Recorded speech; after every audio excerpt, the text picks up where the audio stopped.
बिस्मिल्लाहिर्रहमानिर्रहीम। एक हदीस शरीफ का मफहूम है कि अल्लाह के नबी सल्लल्लाहु अलैहि वसल्लम ने फरमाया, किसी बंदे के गुनाह माफ़ करना अल्लाह के लिए कोई मुश्किल नहीं। फिर फरमाया कि बनी इसराइल के अंदर एक शख्स था जिसने 99 कत्ल किए थे। फिर उसको नदामत हुई कि मैंने तो बड़े गुनाह कर लिए, इसके तौबा का, इसकी माफ़ी का कोई रास्ता हो सकता है।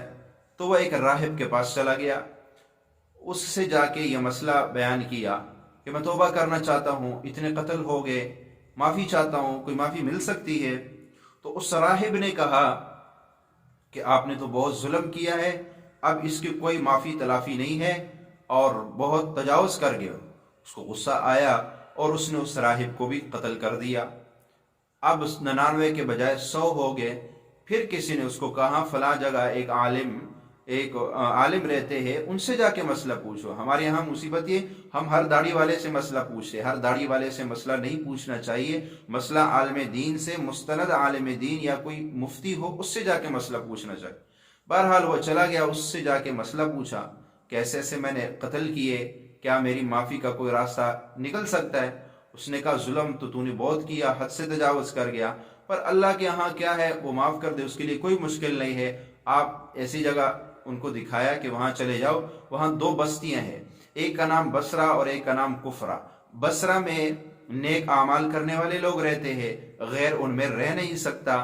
कुफरा के अंदर कुफर करने वाले आमाल करने वाले लोग रहते हैं और मोमिन उनमें रह नहीं सकता। आप बसरा वाले के पास चले जाओ, हो सकता है वहाँ अल्लाह को माफ़ कर दे, आपकी माफ़ी का कोई रास्ता निकल आए, वहाँ जाके उनके साथ मिलकर इबादत करो। वो चल पड़ा, चलते चलते रास्ते में उसको मौत आ गई।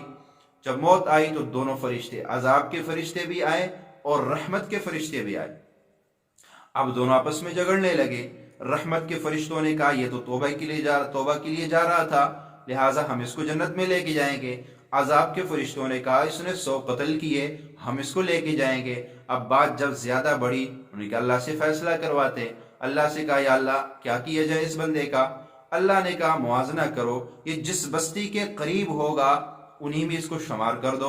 अब जब देखा, मुआजना किया, तो फरमाया एक उंगली के एक पोरे के बकदर वो बसरा के करीब था और कुफरा से दूर था।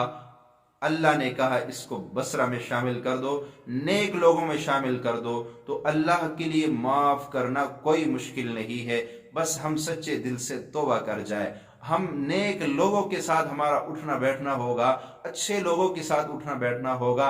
जैसे वो बसरा के अच्छे लोगों के एक पोरे के करीब था, अल्लाह ने उसको बख्श दिया। जिसका उठना बैठना ही नेक लोगों में हो तो उसका क्या आलम होगा। अल्लाह जल्ल जलालुहु हमें सही मानों में तौबा करने की तौफीक अता फरमाए।